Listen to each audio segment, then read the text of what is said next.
యోహాను రాసిన దర్శన గ్రంథము 18వ అధ్యాయము. బబులోనియా పతనము. అటు పిమ్మట పరలోకము నుండి మరి ఒక దేవదూత వెడలుట కనుగొంటిని. అతని శక్తి చాలా గొప్పది. ఆయన భువినంతటిని తన వైభవముచే ప్రకాశింపచేసెను. ఆయన బిగ్గరగా ఇట్లు పలికెను, ఆమె నశించెను, బబులోనియా మహానగరము పతనమయ్యను. ఆమె ఇప్పుడు దయ్యములకు కలుషాత్ములకు నిలయమైనది. అసహ్యకరములును జుగుప్సాకరములునైన అన్ని రకముల పక్షులు ఇప్పుడు అట నివసించును. ఏలయనా ఆమె తన మద్యమును ప్రజలకు అందరకును పంచిపెట్టి వారి చేత త్రాగించెను. ఆ మద్యము అనునది ఆమె వ్యభిచార వ్యామోహమే. భువి అందరి రాజులు ఆమెతో వ్యభిచరించిరి. లౌకిక వర్తకులు ఆమె విపరీత వ్యామోహము వలన భాగ్యవంతులైరి. అంతటా దివి నుండి నేను మరి ఒక కంఠధ్వని ఇట్లు పలుకుట వింటిని, నా ప్రజలారా బయటకు రండు, దాని నుండి బయటపడుడు.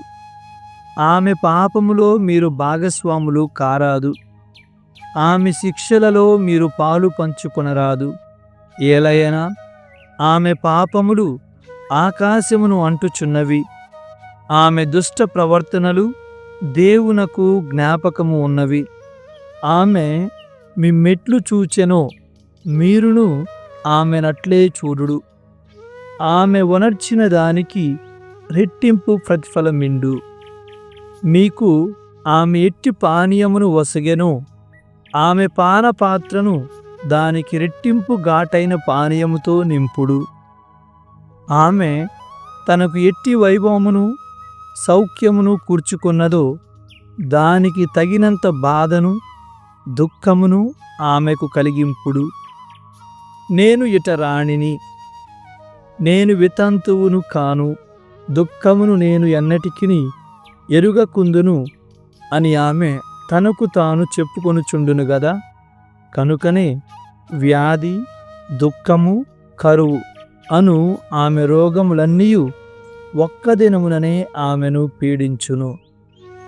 ఆమె అగ్నిచే దగ్ధమగును.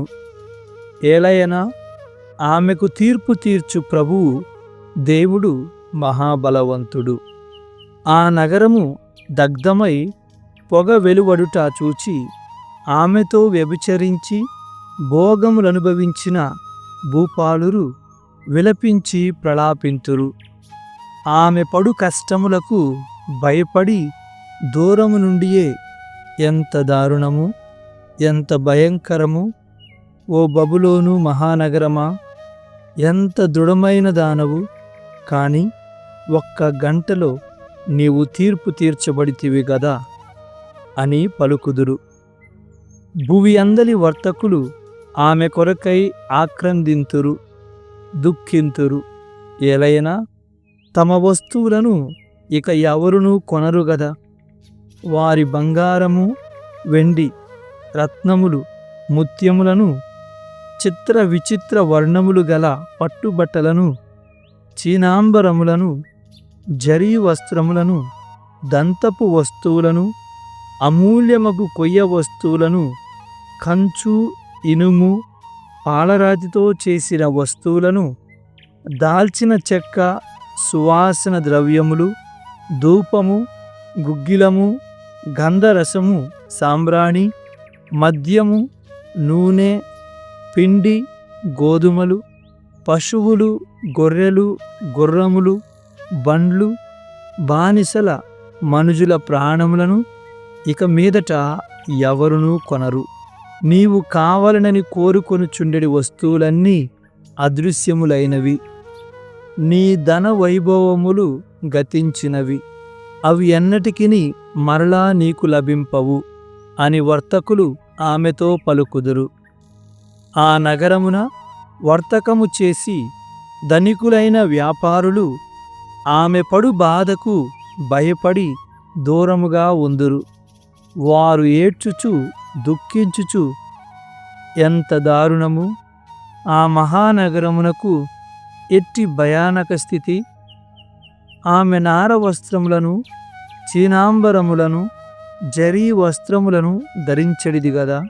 సువర్ణాభరణములతోనూ, అమూల్యములగు రత్నములతోనూ, ముత్యములతోనూ తనను అలంకరించుకొనిడిది గదా! ఈ భాగ్యమంతయు ఒక్క గడియలోనే నశించెనే అని వారు పలుకుదురు. నాయకులు, నావికులు, ప్రయాణికులు, సముద్ర జీవనము గడుపువారు అందరును దూరముగా నిలిచి ఉండిరి. దగ్ధమైన ఆ నగరము నుండి వెలువడు పొగను చూచి ఆక్రందించుచు, ఈ మహానగరమునకు సాటి అయినది మరి ఒకటి కలదా అని పలికిరి. తమ తలలపై దుమ్ము పోసుకొనుచు, ఏడ్చుచు, శోకించుచు, అయ్యో ఎంత దారుణము! ఆ నగరమునకు ఎంత భయానక స్థితి! నౌకలు గల వారందరూ ఆ నగర సంపద చేతనే ధనికులైరి. కాని ఒక్క గడియలో ఆమె సమస్తమును కోల్పోయెను గదా! ఓ దివ్యలోకమా, ఆమె నాశనమునకు ఆనందింపుము. పునీతులారా, అపోస్తలులారా, ప్రవక్తలారా, మీరును ఆనందింపుడు. ఆమె మీకు వనర్చిన దానికి ప్రతిక్రియగా దేవుడు ఆమెను తీర్పునకు గురి చేసెను అని కేకలు పెట్టిరి. అంతా ఒక బలిష్ఠుడగు దేవదూత గొప్ప తిరుగతి రాతి వంటి రాతిని ఎత్తి సముద్రములోనికి విసిరివేయుచు, మహానగరమగు బబిలోనియా ఇదే విధముగా తీవ్రముగా విసిరి కొట్టబడి మరల కనబడకుండా పోవును. వాయిద్యకారుల, గాయకుల, వేణువును, బాకాను ఊదువారల ధ్వనులు నీ నుండి ఇక ఎన్నడునూ వినరావు. ఏ వృత్తికి చెందిన పనివాడును నీ అందిక ఎన్నటికి నీ కానరాడు. తిరుగటి ధ్వని ఇక ఎన్నడును నీ నుండి వినబోము. దీపకాంతి ఇక నీ అందు ఎన్నడునూ చూడబోము.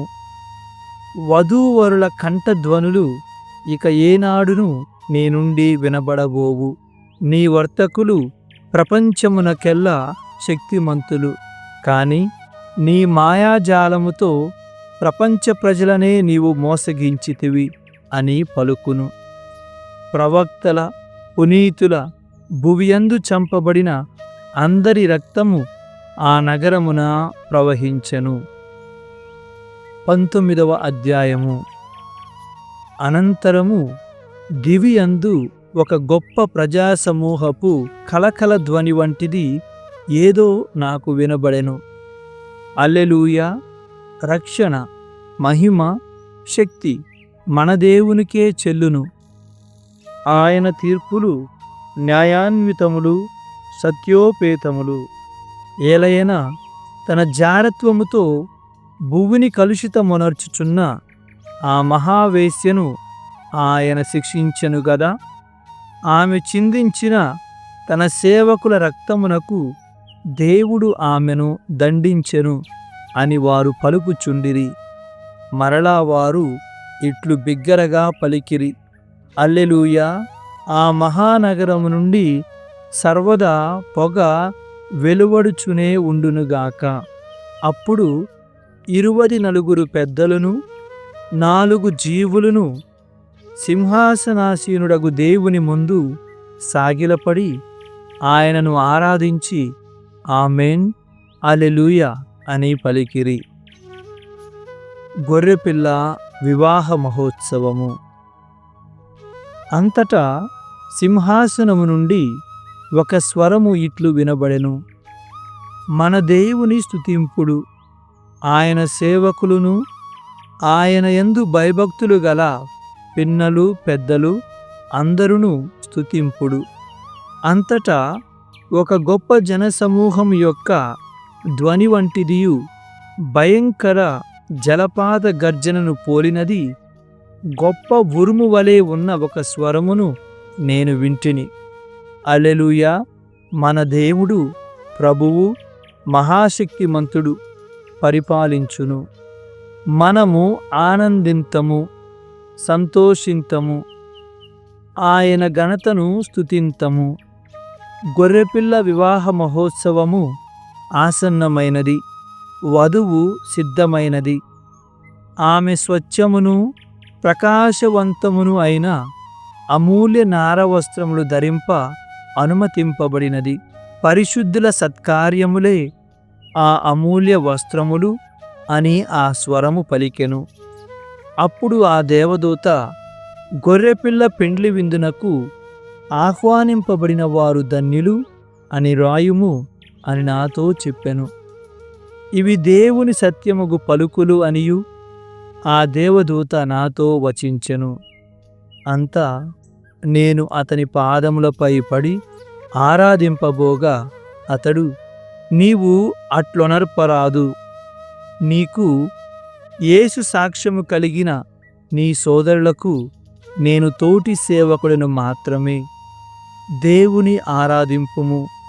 ఏలయనా యేసు సాక్ష్యమే ప్రవచన ఆత్మ అని పలికెను. ధవళాశ్వపు అశ్వికుడు. అంతటా దివి తెరువబడి అట ఒక తెల్ల గుర్రము నాకు కాననయ్యను. ఆ అశ్వికుడు విశ్వాసపాత్రుడు, సత్యవంతుడు అని పిలువబడును. ఆయన న్యాయముగా విచారించి యుద్ధములందు పోరాడును. ఆయన కన్నులు అగ్నిజ్వాల వలె ఉండెను. ఆయన తన శిరస్సున పెక్కు కిరీటములు ధరించి ఉండెను. ఆయన ఒక నామమును ధరించి ఉండెను, కాని అది ఏమియో ఆయన తప్ప అన్యులెరుగరు. రక్తములో ముంచబడిన వస్త్రములు ఆయన ధరించి ఉండెను. దేవుని వాక్కు అను నామమున ఆయన పిలువబడును. దేవ సైన్యములు ఆయనను అనుసరించుచుండెను. వారు పరిశుద్ధ ధవళ వస్త్రములను ధరించి ధవళాశ్వములపై పయనించుచుండిరి. ఒక వాడి అయిన కత్తి ఆయన నోటి నుండి వెలువడెను. దానితో ఆయన సమస్త జాతులను జయించును. ఆయన ఇనుప దండముతో వారిపై అధికారము నెరపును. సర్వశక్తిమంతుడగు దేవుని ప్రచండ ఆగ్రహమును మద్యపు తొట్టిని త్రొక్కును. రాజులకు రాజు, ప్రభువులకు ప్రభువు అను పేరు ఆయన దుస్తులపైన, ఆయన తొడపైన రాయబడి ఉండెను.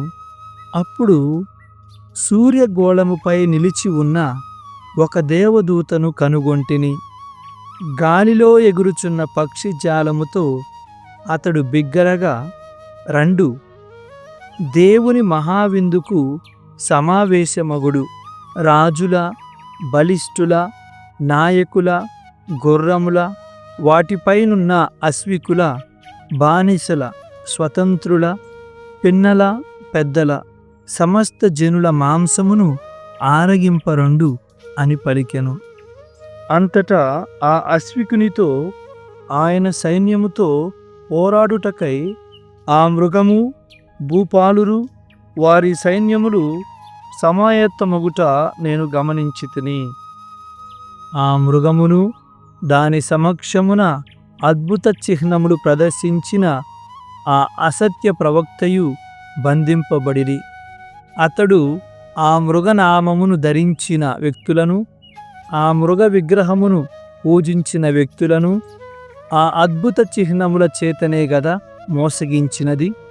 అప్పుడు ఆ మృగమును ఆ అసత్య ప్రవక్తయును సజీవులుగానే సలసల కాగు గంధకముతో కూడుకొని ఉన్న అగ్నిగుండములోనికి త్రోయబడిరి.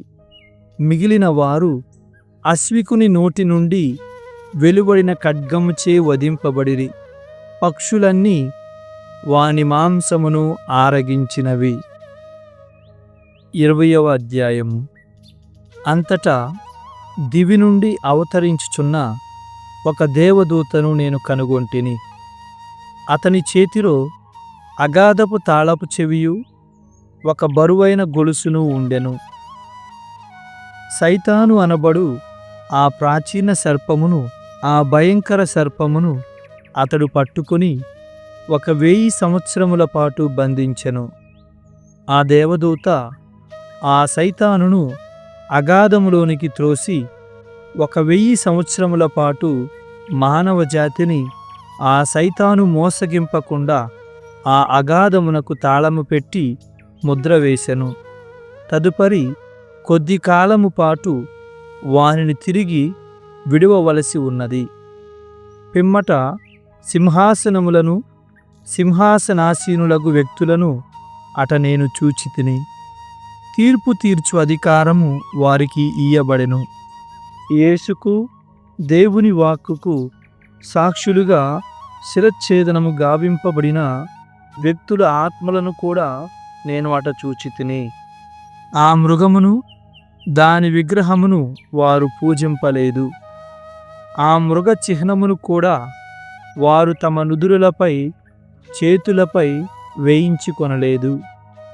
వారు సజీవులై వచ్చి క్రీస్తుతో పాటు 1000 సంవత్సరములు పాలించిరి.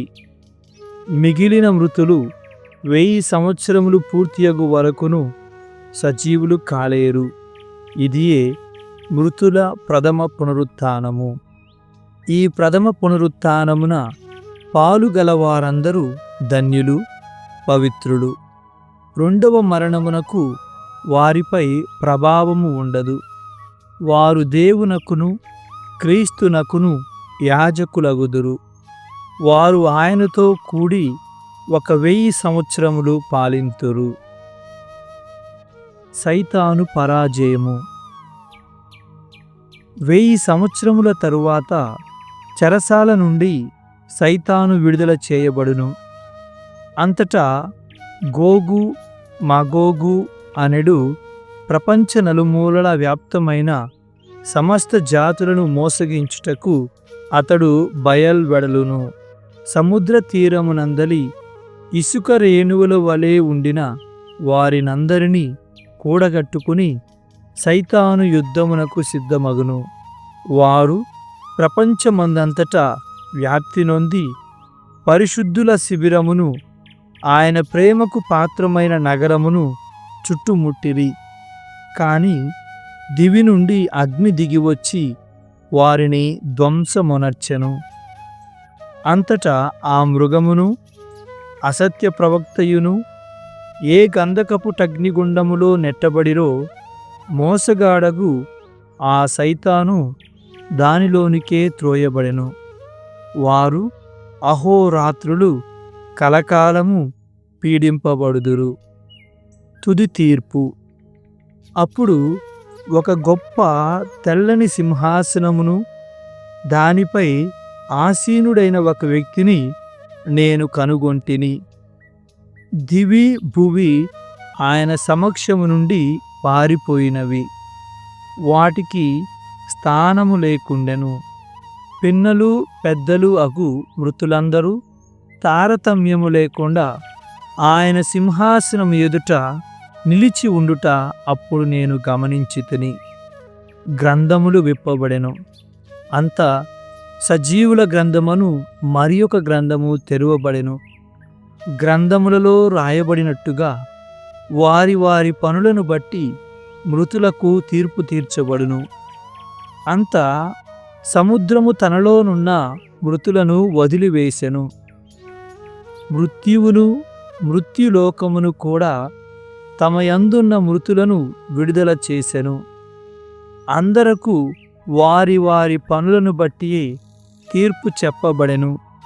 అంతటా మృత్యువును మృత్యులోకమును అగ్నిగుండములోనికి నెట్టబడెను. ఈ అగ్నిగుండమే ద్వితీయ మృత్యువు. జీవగ్రంథమున ఎవరి పేర్లు రాయబడలేదో వారందరూ అగ్నిగుండమున త్రోయబడిరి. హెబ్రీయులకు వ్రాసిన లేఖ 9వ అధ్యాయము. భూలోక పరలోక పవిత్ర స్థలములు. మొదటి నిబంధన ఆరాధన నియమములను, భూలోక సంబంధమైన పవిత్ర స్థలమును కలిగియుండెను. ఎట్లన మొదట ఒక గుడారము ఏర్పరపబడెను. దాని యందు దీపస్తంభము, బల్ల, దేవునికి అర్పింపబడిన రొట్టెలు ఉండెను. దానికి పవిత్ర స్థలమని పేరు. రెండవ తెర వెనుక అతి పవిత్ర స్థలమను గుడారముండెను. దాని యందు ధూపమిచ్చుటకు బంగారు పీఠము, బంగారు మయమగు నిబంధన మందస్సము ఉండెను. ఆ పెట్టెయందు మన్నా గల బంగారు పాత్ర, చిగురించిన అహరోను దండము, నిబంధన వ్రాయబడిన 2 రాతి పలకలు ఉండెను. కరుణాపీఠమును దివ్యజీవులు తమ రెక్కలతో కప్పుచు ఆ పెట్టెపై ఉండిరి. కాని వీనిని గూర్చి ఇప్పుడు సవిస్తరముగా వివరించుటకు వీలుపడదు.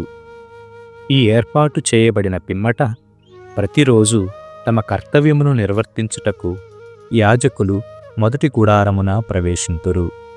రెండవ గుడారములోనికి కేవలము ప్రధాన యాజకుడు మాత్రమే ప్రవేశించును. అది సంవత్సరమునకు ఒక్కసారి మాత్రమే.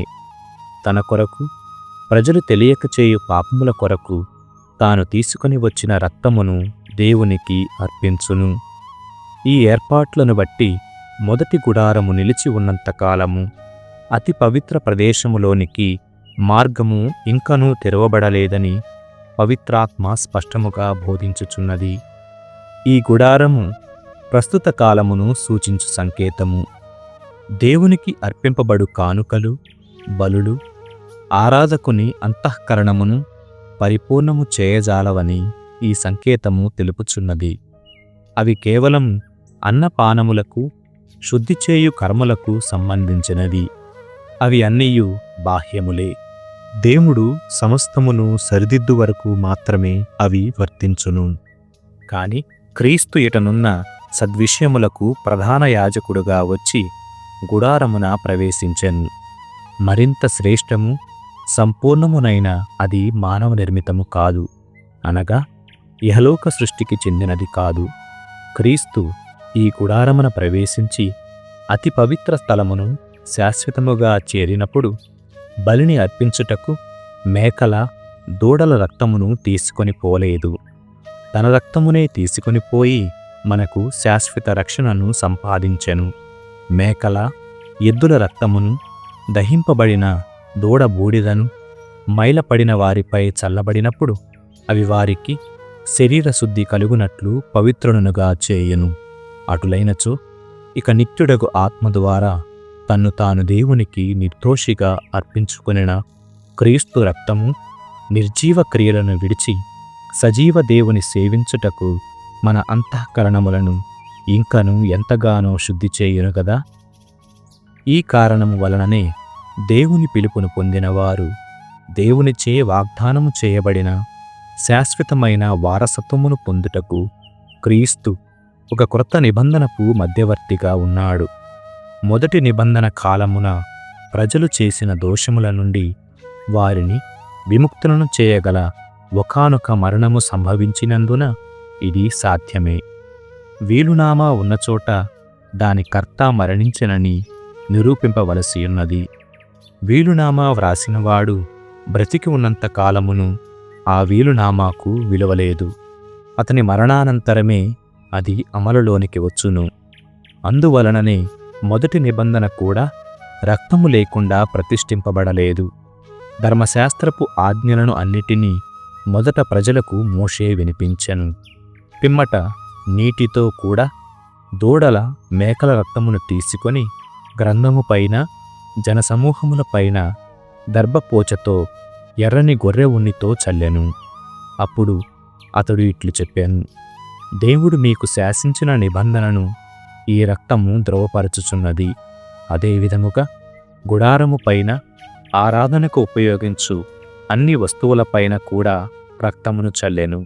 నిజమునకు ధర్మశాస్త్రమును అనుసరించి దాదాపు సమస్త వస్తువులను రక్తముచే శుద్ధి చేయబడును. రక్తము చిందక పాపక్షమాపణ లభింపదు. క్రీస్తు బల్యార్పణ పాపములను నిర్మూలించును. పరలోక వస్తువులను పోలిన ఈ వస్తువులు ఇట్టి బలుల వలన శుద్ధి చేయబడవలసి ఉండెను. కాని పరలోక వస్తువులు ఇంతకంటే మేలైన బలుల వలన శుద్ధి చేయబడవలసి ఉండెను. నిజమైన పవిత్ర స్థలమును పోలిన మానవ నిర్మితమగు పవిత్ర స్థలమున క్రీస్తు ప్రవేశింపలేదు. పరలోకముననే ప్రవేశించి మన పక్షమున దేవుని సన్నిధిలో నిలిచి ఉన్నాడు. యూదుల ప్రధాన యాజకుడు జంతు రక్తముతో పవిత్ర ప్రదేశములోనికి ప్రతి సంవత్సరము ప్రవేశించును. కాని క్రీస్తు పెక్కుమార్లు తనను తాను అర్పించుకొనుటకు అందు ప్రవేశింపలేదు. అటులైనచో ప్రపంచము సృష్టింపబడినప్పటి నుండి అనేక పర్యాయములు ఆయన బాధనొందవలసి ఉండేది. అట్లు కాక తన్ను తానే బలిగా అర్పించుకొనుట వలన పాప నివారణ చేయుటకై యుగాంతమున ఇప్పుడు ఒకే ఒకసారి జన్మించెను. ప్రతి వ్యక్తి ఒక్కసారే మరణించి తదుపరి దేవునిచే తీర్పు పొందవలెను.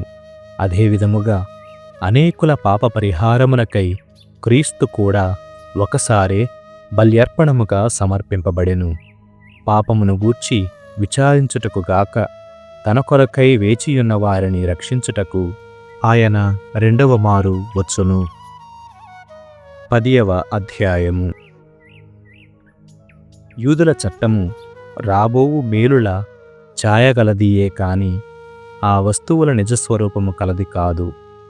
ఏటేటా ఎడతెగక ఒకే విధమైన బలుడు అర్పింపబడుచుండెను. అటులైనచో ఈ బలుల మూలమున దేవుని చేరదలిచిన ప్రజలను చట్టము ఎట్టు సంపూర్ణులను చేయగలదు? దేవుని పూజించు ప్రజలు నిజముగా వారి పాపములు తొలగింపబడి శుద్ధులై ఉన్నచో ఇక ఏమాత్రము వారు పాపాత్ములమనుకొనరు. అప్పుడు వానిని అర్పించుట మానుకొందురు గదా. ప్రజలకు ఏటేటా వారి పాపములను గూర్చి గుర్తు చేయుటకు ఈ బలులు తోడ్పడుచున్నవి. ఎలయన ఎద్దుల మేకల రక్తము ఏనాటికి పాపములను తొలగింపలేదు. ఈ కారణము చేతనే భూలోకమున ప్రవేశించినప్పుడు దేవునితో క్రీస్తు ఇట్లానేను, నీవు జంతు బలులను అర్పణలను కోరలేదు, కాని నాకు నీవు ఒక శరీరమును కల్పించితివి. దహన బలులకు పాప పరిహారార్థమైన అర్పణలకు నీవు ఇష్టపడలేదు. అప్పుడు నేనిట్లంటిని, నన్ను గూర్చి శాసన గ్రంథమునందు వ్రాయబడినట్లుగా, ఇదిగో ఓ దేవా, నీ చిత్తమును నెరవేర్చుటకు నేను ఇట వచ్చియున్నాను. ఆయన మొదట ఇట్లు చెప్పెను, బలులను అర్పణలను దహన బలులను పాప పరిహారార్థమైన అర్పణలను నీవు కోరలేదు. నీవు వానితో తృప్తి చెందలేదు.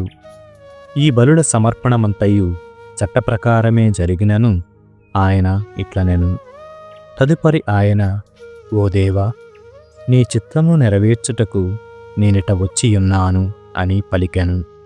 కనుక పాత బలులను అన్నిటినీ తొలగించి వాని స్థానమున దేవుడు రెండవదైన క్రీస్తు బలిని నియమించెను. యేసుక్రీస్తు దేవుడు తనను కోరినట్లు నచ్చెను. కనుక ఆయన ఒకే ఒక శరీర బల్యర్పణ చేత మనమందరమును పాపముల నుండి శాశ్వతముగా పవిత్రులుగా చేయబడితిమి. ప్రతి యూదా యాజకుడు అనుదినము అర్చన వనొచ్చుచు ఒకే రకమగు బలులనే పదే పదే అర్పించుచుండును. కాని ఆ బలులు ఏనాటికి పాపమును తొలగింపలేవు.